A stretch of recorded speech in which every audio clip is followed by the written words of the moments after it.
Jane, how are you? Jane Harman, former member of Congress. Congratulations to CFR and Canada for superb leadership, which employs delightful humor. It's really refreshing.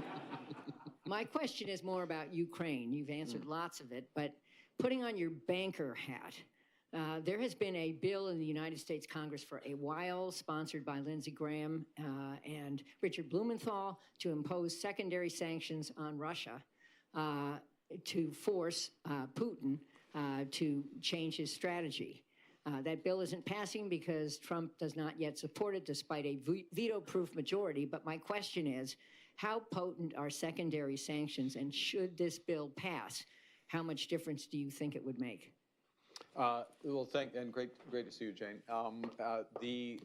Look, secondary sanctions can be incredibly powerful, and they were very, very powerful with respect to Iran, and the uncertainty around the extent to which what is secondary, if I can put it that way, particularly in the financial sector, is a powerful weapon. So just for those who don't follow it, it's not just what bank, so to speak, deals directly, in this case with Russia, but does your bank deal with the bank that deals with Russia? So who's your client's client?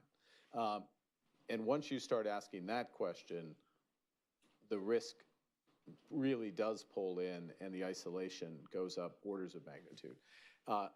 The Graham-Blumenthal bill, as I remember, doesn't deal directly with the financial side. It's more of a tariff or trade related. Is that correct, or am I misremembering?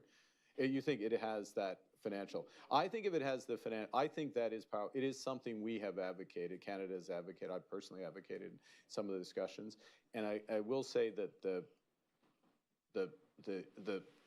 U.S. has raised this issue on several occasions as a possibility. I think it is a possibility. I'm not saying the legislation per se, but the use of secondary sanctions. And our view, Canada's view, and a number of European countries would share this, is that we should go quickly to that, because that really is the biggest non-military disincentive. So I'm glad you raised it, but yes. Putting your former banker hat on, central banker hat on, would you worry about the impact of secondary sanctions on the role of the dollar going forward in terms of weaponization of finance? Look, I think this is less. No. I mean, yes, I understand the motivation of the question, but I think these would be very clear, well-motivated reasons, and it would be coming in. You would delay delivery it. You'd say we're going to do it in 2 months or 3 months' time to effectively force Putin to the trilateral table, and it would give time to reorganize relationships accordingly.